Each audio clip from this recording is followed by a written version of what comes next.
Kyjev, deň prvý. Milý divák, dnešná časť bude skutočne veľmi zaujímavá. V tej predošlej sme cestovali niekoľko stoviek kilometrov do mesta Žitomír.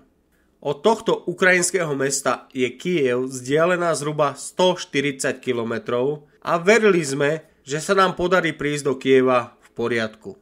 Prvý úsek bol na počudovanie veľmi kľudný. A už okolo 10. do obeda 4. marca 2022 sme mali za sebou zhruba 50 km. Pred nami sa však zjavila domobrana a uprostred rýchlostnej cesty bola návesná tabula. Starší pán nám oznámil, že touto trasou sa už viac ísť nedá.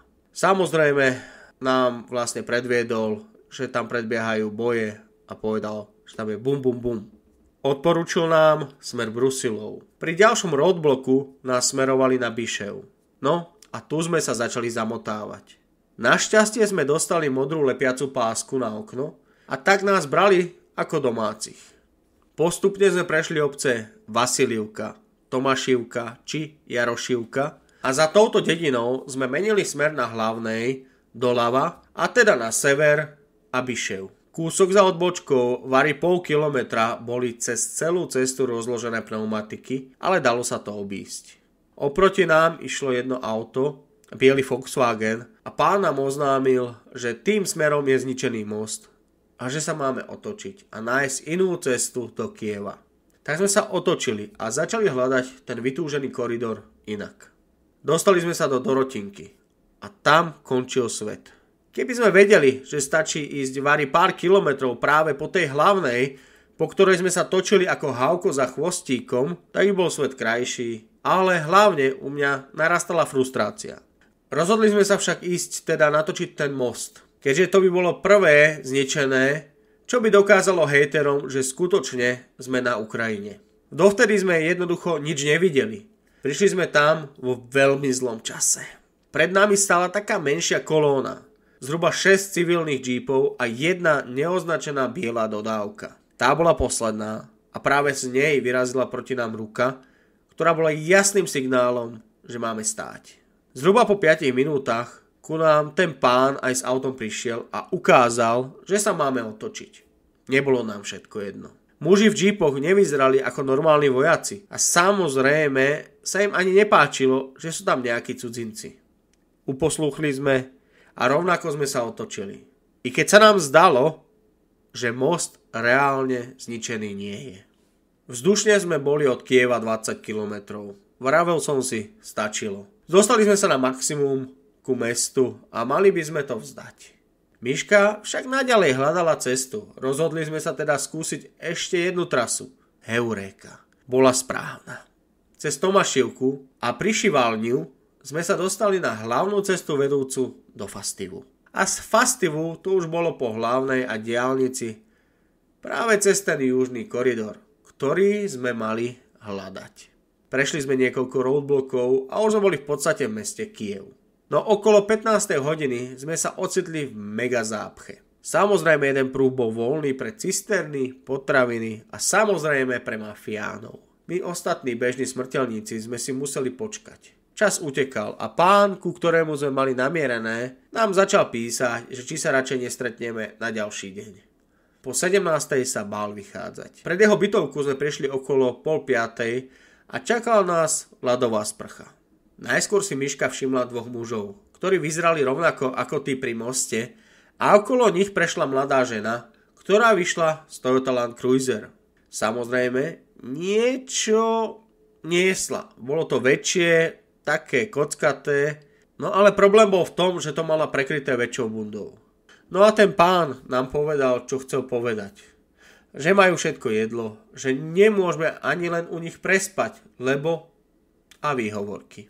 Mali sme pol hodinu na vyhľadanie hotela a ubytovanie sa. Šli sme smerom ku Persian Palace Hotel. Na Jordánskej ulici nás však rovno otočili bez akéhokoľvek vysvetlenia. Rozhodli sme sa vrátiť a ešte raz spýtať domáceho Dmitria.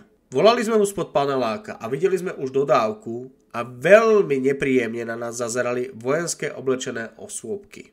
Samozrejme, pán Dmitrio nám ako vždy nepomohol a tak sme sa rozhodli nájsť nejaké miesto, kde si v Kieve, v Obolonskom rajóne, a kde by sme mohli v aute v podstate prečkať noc. Okolo 17. sme zaparkovali najskôr na ulici Zoe Hajdaj, ale po chvíľke sme si uvedomili, že tak ako my vidíme všade, tak aj nás môžu zbadať. Preto sme sa rozhodli prejsť cez ulicu a našli sme v celku bezpečný priestor za optikou a predajňou liehovín. Mali sme priamy výhľad na 2 paneláky a vedľa nás bola dodávka a menšie SUV. Keďže naša Mazda 2 je v celku menšia, tak sme boli skutočne dobre schovaní. Minúty pribúdali a tma tiež.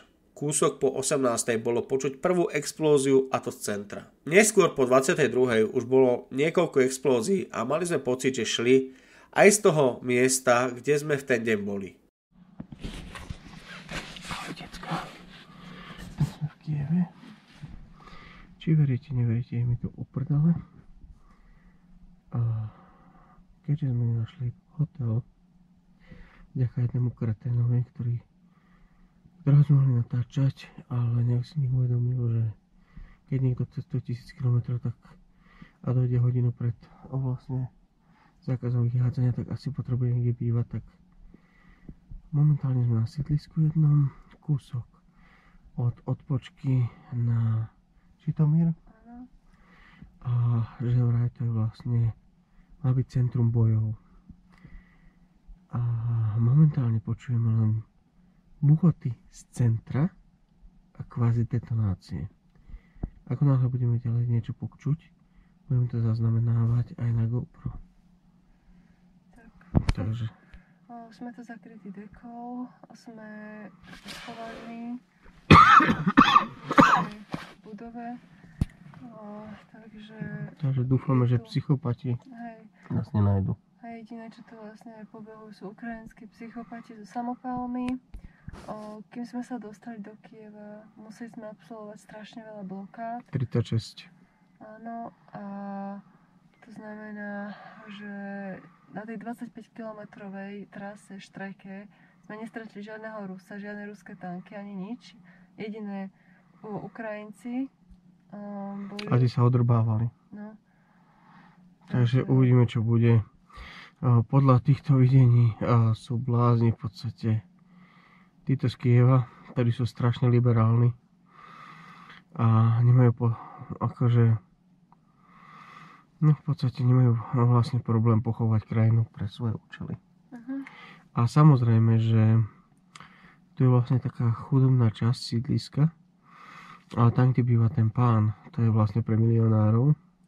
A samozrejme, že 80% je už voľných. Bytov. 80, hej.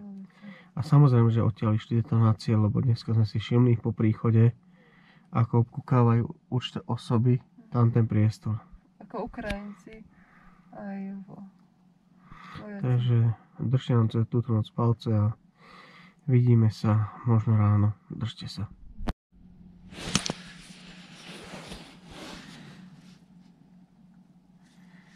Takže s Myškou počujeme nejaké výbuchy. A všetko ide z centra. Kto takto večer môže normálne útočiť?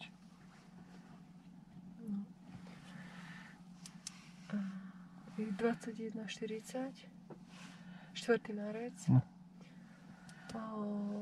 Sme vonku v aute, budeme spať v aute a blízko vlastne odbočky na hlavný ťah na Žitomír, či jak sa volá?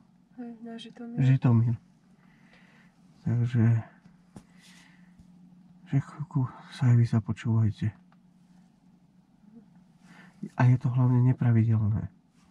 Že vlastne to sú ako keby jednotlivé nejaké explózie na rozdielnych miestach. Skôr mi to prípada, že oni večer v podstate kvázi niečo rozbijú, úplne že rozbombardujú a potom sa ráno tvária, že to Rusi. Hej, a odpalujú aj niečo. To sú vlastne odpaly, hej, explózie také, že odpaly, detonácie. Lebo to nie je, že vlastne vypalíte niečo s delom, ale v podstate dopadne. Samozrejme, môže to byť nejaká raketa, alebo čokoľvek na väčšiu vzdialenosť. Ale toto je nejaká blbosť, čo sa vôbec nezdá. Hovorte tam, že žiaden Rus tu nie je. Môže jedine, čo je tu ruské, tak to je tá zima.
Ešte maličkosť.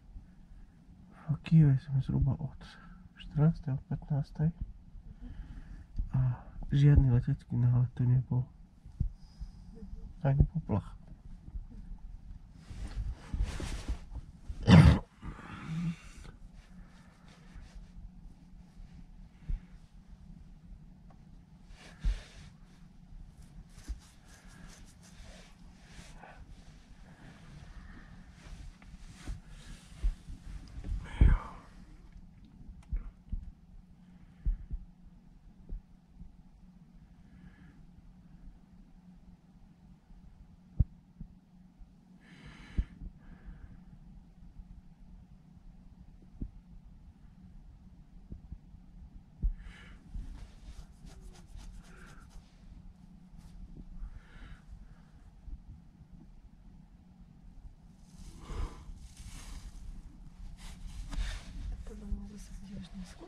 Asi áno. Ale tak aspoň nemajú vlastne prehľad. Že to je fakt nepravidelné.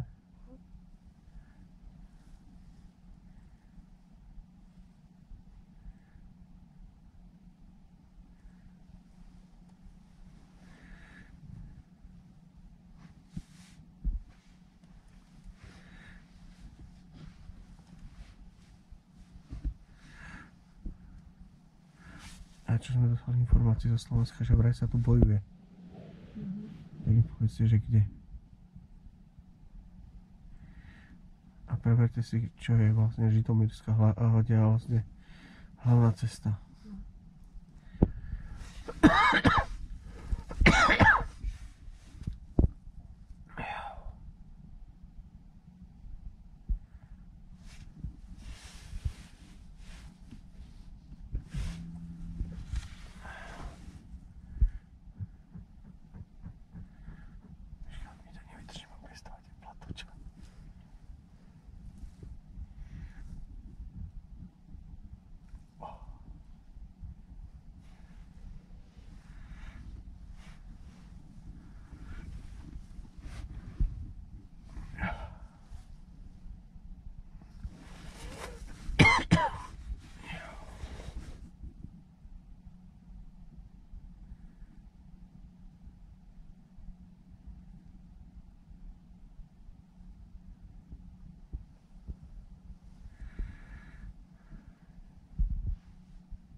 si mi počujete vôľčo? Neviem nič počuť.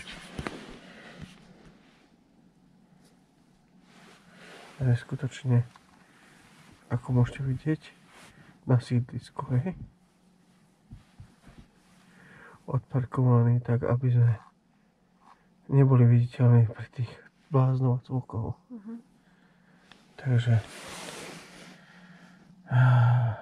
uvidíme. Počúvajte s nami.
Ja už by som nebol dobrý vojak s tým kašlom.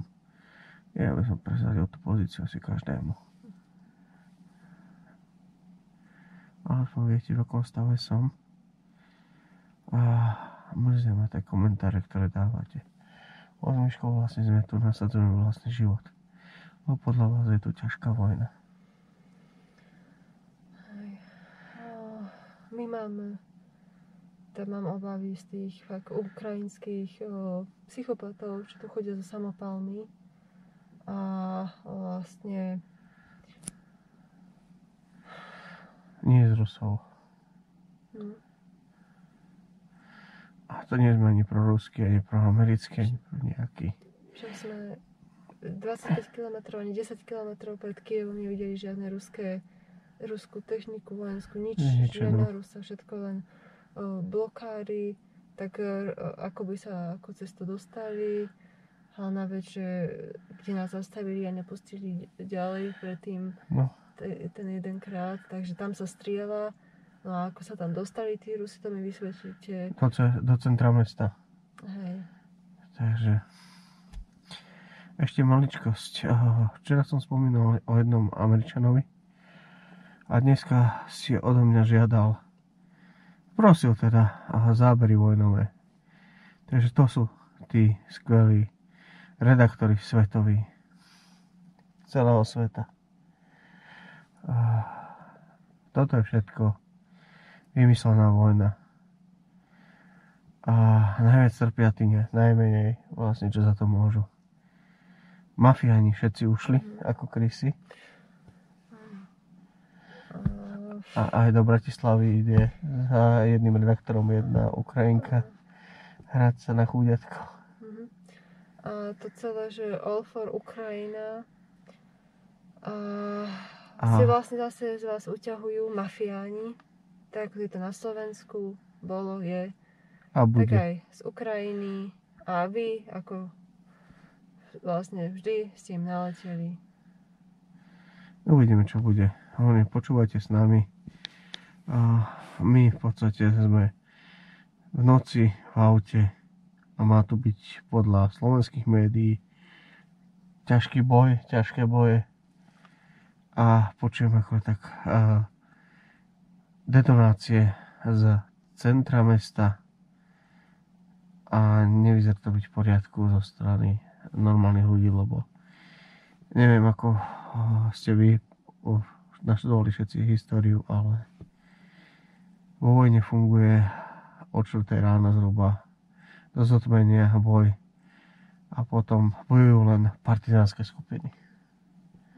V podstate zbabelci. A tu v Kyjeve to tak vyzerá, že plno zbabelcov, včetne ich prezidenta, ktorý si zachraňuje zadok.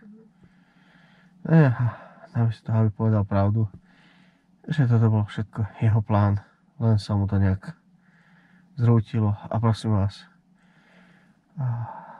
to, keď si myslíte, že Rusi zase zobrali nejakú inú jadrovú elektráreň útokom, tak to už prosím, dajte sa všetci liečiť. A to sme proti všetkým mafiánom. Či ruským, či ukrajinským, či slovenským, či rakúskym, proste celosvetovým americkým, to je jedno. Uvedomte si, že je to iba zbytočná strata životov, keby išli bojovať o elektráreň, pričom majú niekoľko tisíc jadrových hlavíc. No a odpovedzte si, či ste normálni a veríte tomu. To isté ako Černobyl. Ale však každý verí v to, čo chce. Takže počúvajte.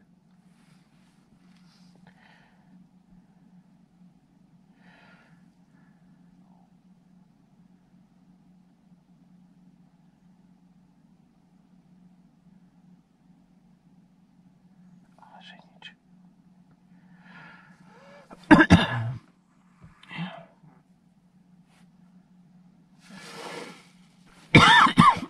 No ja budem dobre vyzerať, čo?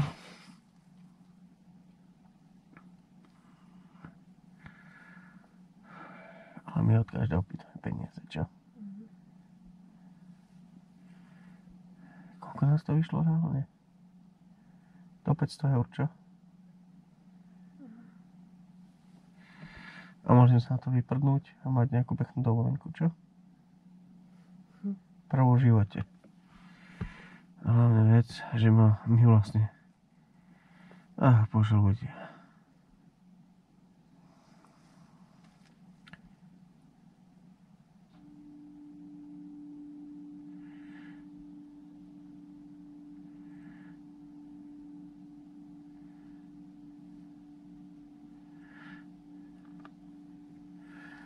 Čo bude po behu? Ešte dáme nejakých 5-10 minút a uvidíme. Max 5, potom neskôr asi. Dobre.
na toto budú.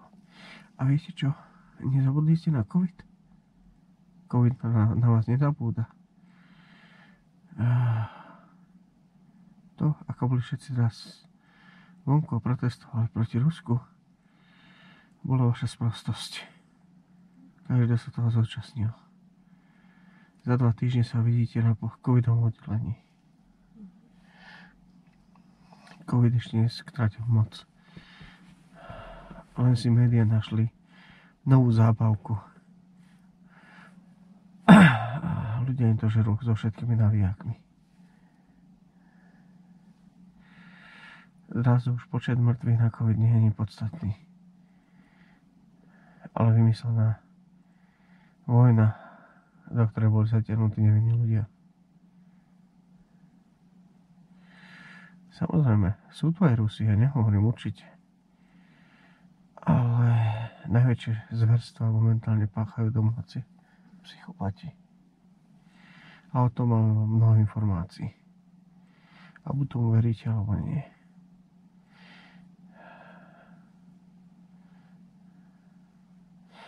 Putin je blázon, Biden je bábka, Drangheta ovláda Európu a Zelenský je nepodarený komik, ktorý je k tomu ešte aj psychopat. A zaujímavé by bolo zistiť, koľko to on meria, že má také komplexy, že musí toto celé vyvádzať, aby sa cítil aspoň na chvíľu. Pán sveta. Ale ty povieš, že dostane Nobelovú cenu mieru a ešte bielú vranu ako Baťová či Vagovič. Najodvážnejší z odvážnych, čo? Pani Čaputová, ináč našli ste už tú diplomovú prácu? Či ešte stále nič? Ste kópiou Zelenského. Jemu to vyšlo v Ukrajine. Vy by ste tiež rada rozputali občiansku vojnu, čo? Kresťania proti liberálom. To by sa vám páčilo. Mali ste to na pláne zničiť kompletne všetko. Len vám to nevyšlo. Liberál sa nestaví pred ničím. Volajme to liberálny fašizmus. Lebo tak sa aj správajú. Novinári majú vlastné zákony, ktoré sú ochránení. Jedine ich pravda je pravdou. Čo vám to pripomína, čo? A začalo to od Zelenského. A viete prečo? Lebo v Rakúsku to začali riešiť aj na Slovensku. Pamätajte si, všetko so všetkým súvisí. Mafia začala dostávať pofrňáku od čestných ľudí a vymysleli si niečo, čo zničilo ďalších čestných ľudí. A počúvate? Stále nič však. Takže odkazujeme slovenským novinárom dňa 4. marca. Čas. Presne 22:00. Že stále nič a nič a nič. To sú tie ťažké bitky na vlastne Kyjevskom poli. A že kde sú tí odvážni, investigatívni novinári? Ako je Todová, Vagovič, Bardy a ďalší. Zalzený v Bratislave, možno šňupajúc kokain a rozdávajúc si ego navzájom. To sú tie vaši hrdinovia. Ľudia, nevšimli ste si výraz rozčarovania v tvárach týchto všetkých mafiánskych bábok, mediálnych, že vojna, senzácia. Strašne sa tomu tešili. Ako sa môže niekto tešiť z vojny? Viete. A ten, čo na to vlastne nechcel ani reagovať z RTVS, tak toho hneď poslali kade ľahšie. A viete, čo sa dialo? No napríklad náš prípad mal natočiť jeden redaktor z RTVS a už je jasné, že ho nenatočí. Však Jurko, my to vieme. A vieš prečo? Lebo sme ukázali to, že nie je za všetkým hľadaj nielen Rusko, ale aj to slávnu USA a ich špinavé idiotské hry, ktoré ovládajú v podstate aj Európu, aby Európa nebola viac a samozrejme, aby nekrachli, tak potrebujú všade možne ničiť a dodávať zbrane, cvičiť teroristov a potom sa hrať na záchrancov. I tak im to nikdy nevyjde. V Amerike sú desiatky až stovky miliónov chudobných ľudí bez poistenia, bez nádeje. Tak treba sa zamysleť, či tá demokracia je skutočne demokraciou a či to nie je vláda pár psychopatických krížených rodín, ktoré si uzurpovali moc nad všetkým a tvária sa ako božstvom, na ktoré nie je. A to isté drangeta v Európe. Je čas to zmeniť. Ľudia, začnete konečne konať a spájať sa. My s Myškou sme dokázali niečo, komu nikto z vás, nikto nám neveril, že to dokážeme a že to spravíme. Sme v Kieve. Sami v aute a čakáme na tie tvrdé boje. Tak celú túto cestu do Kieva sme podnikli pre nás. My nemusíme nikomu nič dokazovať. Pravdu vidíme na vlastné oči, zažívame na vlastné oči, zdokumentujeme, čo sa dá. Ale ľudia sú takí, že keby im aj predostrete záber ako ukrajinský nejaký psychopat zabije niekoho človeka, tak poviete, že to je fake. Takže, alebo že to bol Rus, alebo tak. Takže kto nechce, neuverí, a kto chce, nech verí médiám plateným mafiou. Darí sa im to, takže... Oviec je stále dosť. Tak. Takže prihlásime sa neskôr, keď sa skutočne niečo začne diať, lebo toto je už fakt medzinárodný trapas. Šťastné a veselé.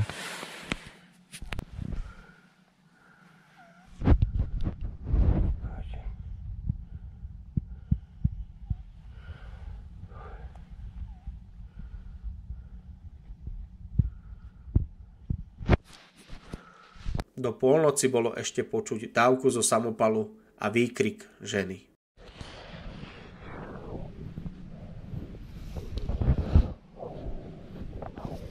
Decka, spolubojovníci, neviem, či to dobre bude počuť na kamere, ale pred pár desiatkami minút sme počuli fakt neskutočné výkriky ľudí na človeka. Pár stoviek alebo desiatok minút či metrov od nás.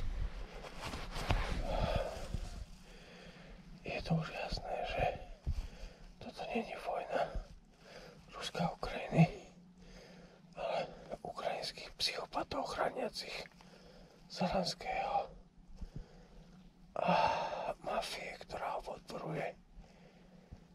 A tento systém, ktorý vytvoril, podľa všetko začína občiansku vojnu. A pokiaľ by sa nám niečo stalo, tak dúfam, že toto všetko vyjde von. A dúfam, že zajtra po tomto čase budeme mať niekoľko 100 kilometrov od toho šialeného mesta Kyjev, kde realita je úplne iná, ako ju prezentujú skorumované priebané médiá. A to už musím takto povedať, lebo je to pravda. Takže páni a dámy, nám ide o život. Nie pre Rusov, ktorí vlastne vyčkávajú, čo sa tu bude diať. A podľa všetko preto neotočia. Lebo vedia, že Ukrajinci sa ničia navzájom. A postavili sa jedni proti druhým. A médiá o tom nebudú informovať.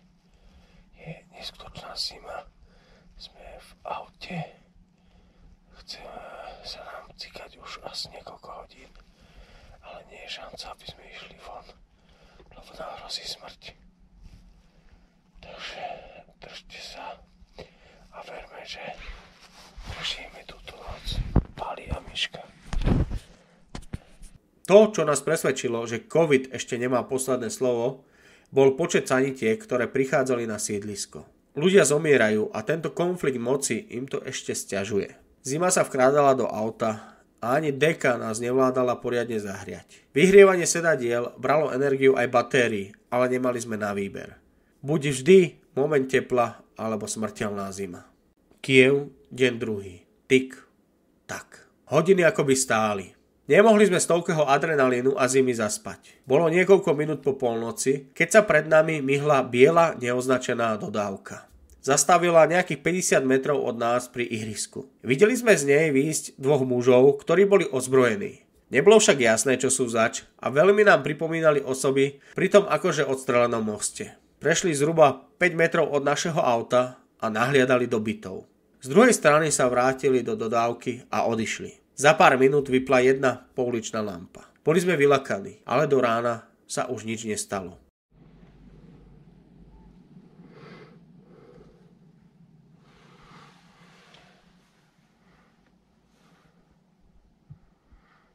Pred takou polhodinou tu bola hliadka v nejakom neregistrovanom vane.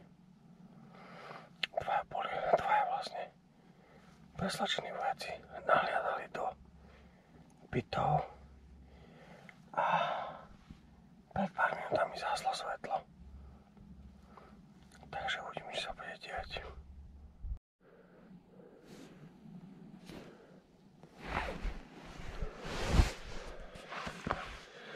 Takže prišli sme do rána. Potom sa už nič také podstatné nestalo. A čakáme do 8, aby sme mohli vyraziť. Počuli sme teraz tiež nejaké hromy blesky, ale nie je to nič katastrofálne.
Až o nejaké 2 týždne vyšla správa, že Rusi zničili panelák v Obolonskom rajóne a presne na mieste, kde sme boli my. Úprimne nevieme, čo si o tom máme myslieť. Navyše sme dostávali informácie, že po Kieve chodia nejakí ruskí vojaci, oblečení za ukrajinských, ale to sa nám zdá byť veľmi pritiahnuté za vlasy, keďže skoro na každej ulici je roadblock a domáci si svojich poznajú.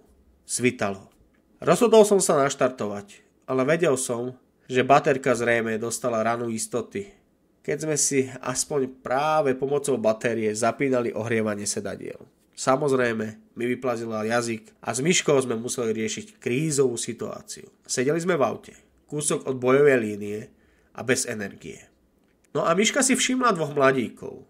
Niečo so sebou niesli. Vyšli sme za nimi a oni hneď: automat či manuál? Pomohli nám roztlačiť a naštartovali sme.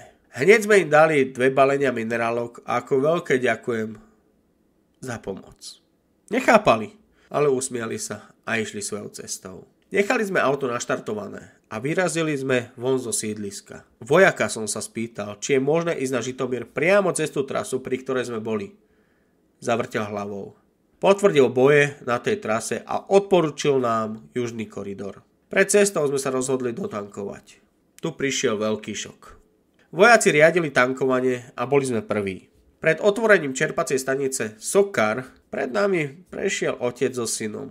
Obaja vo vojenskom a na tom by mi nebolo vari nič divné, len keby ten syn nemal v ruke samopal a odhadom mohol mať maximálne 15 rokov.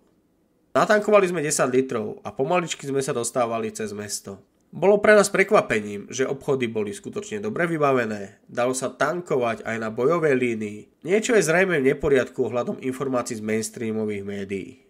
Znova sme sa presúvali celým Kievom. Čakali sme detonácie, boje, rozbité ulice, ale bolo ticho. A za celých takmer 20 hodín sme počuli 2 detonácie a aj to z centra. Samozrejme nerátam k tomu nočné výbuchy a streľbu. Popri Dnepri sme sa dostali za centrum na E95 a pokračovali sme vedľa mestskej nemocnice na juh a znova sme si počkali v Zhábche zhruba do 11. hodiny.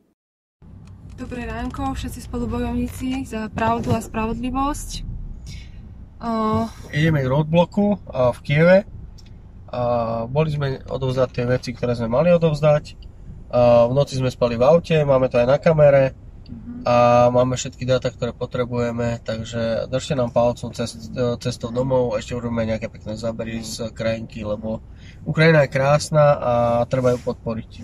Takže teraz vám natočím videjko, aby ste videli, že stojíme v tej kolóne, vlastne kvôli tej kontrole a takže nech sa páči, dúfam, že mi to dobre zabere, takto. A ešte otoč to, tak. Takto. Takže priatelia, držte nám palce cestou domov.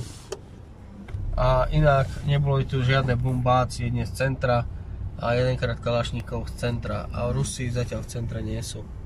Samozrejme Rusi tu nemajú čo robiť, ale ani separatisti v ukrajinských mundúrach. A videli sme teraz, keď sme išli tankovať dieťa so zbraňou. Takže tak. Takže verím, že sa čoskoro vidíme na Slovensku.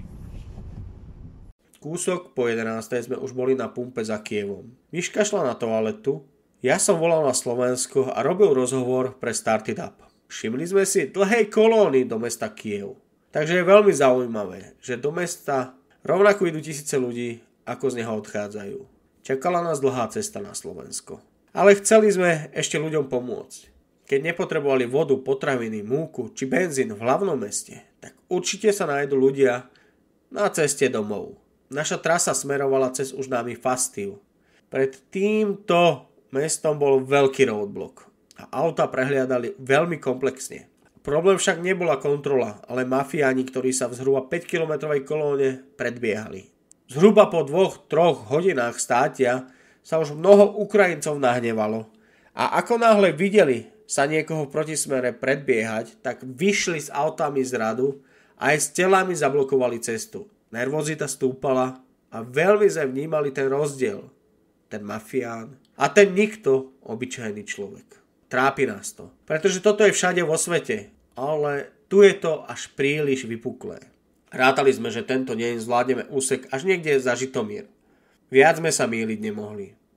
Kúsok pred 19. sme prešli roadblockom, na ktorom bol opäť veľmi príjemný vojak, ktorý nám poďakoval a poprial šťastnú cestu. Toto by nezvládol ani Jeep. Ale Mazda 2 Takumi, áno.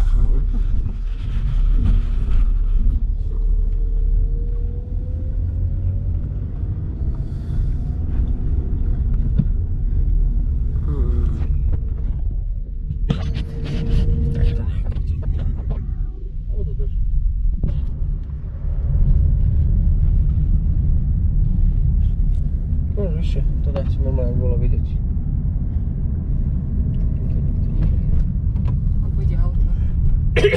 Keď sme išli do Kyjeva, tak tento Fastiv bol úžasný v jednej veci, a to, že o chvíľku vidíte úžasnú zákrutu a za ňou miesto, kde radšej všetci idú mimo cesty.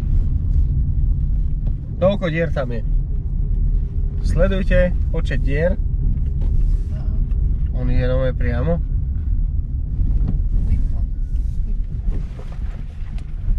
Vidíte, koľko dier tu je? Schovaj.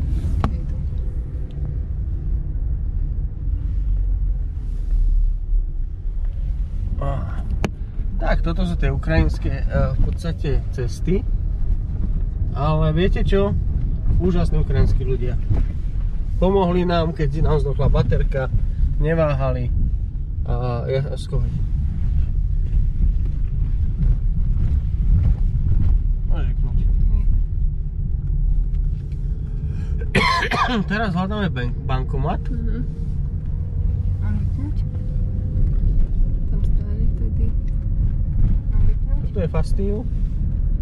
Tak sa volá to mestečko, čo? A ideme teraz vlastne kvázi do centra. Toto môže natočiť, Miška. Vidíš? Toto tu.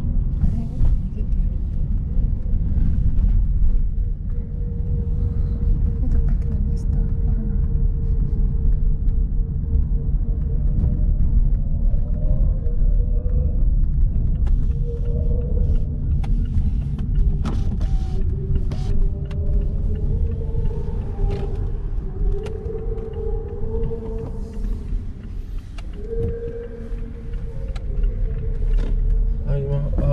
Ten bankomat, Miška. A môžeme vypnúť. Sem môžeme zastaviť. Vybrali sme nejaké hrievny v meste a hľadali hotel. Do navigácie som dal Zolota Podkova, bohužiaľ tento pokus nevyšiel. Ale milá pani, susedka, nám poradila hotel Únava. Aké prozaické však. Neváhali sme jej dať múku ako vďaku za pomoc. Keďže nám znova aj táto osoba dokázala, že v každom konflikte trpia hlavne nevinní. Hotel sme našli hneď, ale bohužiaľ bolo všetko obsadené. Milý personál mal však pripravenú veľkú jedáleň a po viac dňoch sme sa konečne trošku najedli polievky a dobrého domáceho koláča. Prišli sme tam prví a pripravili sme si miesto na spanie. Prišla aj majiteľka a skvele sme sa porozprávali. Môj problém však je, že veľa kašlem a pri mne sa veľa ľudia nevyspia. Tak okolo 10. sme sa rozhodli uvoľniť miesto rodine, ktorá tam prišla oveľa neskôr a chceli sme spať v aute.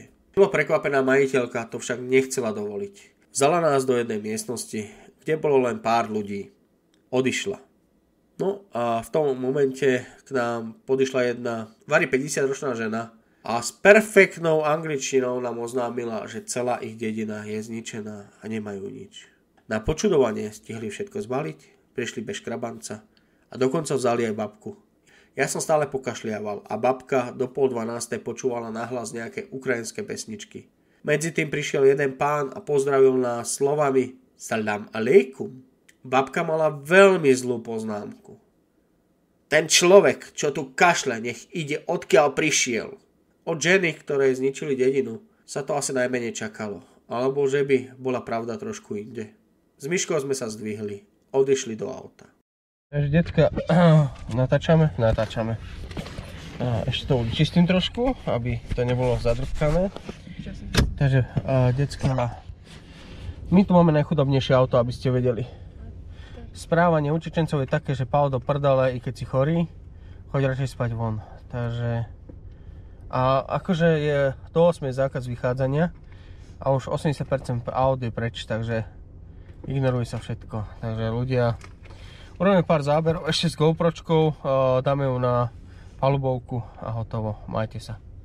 Noc bola už pokojná a zvládli sme ju bez akýchkoľvek problémov.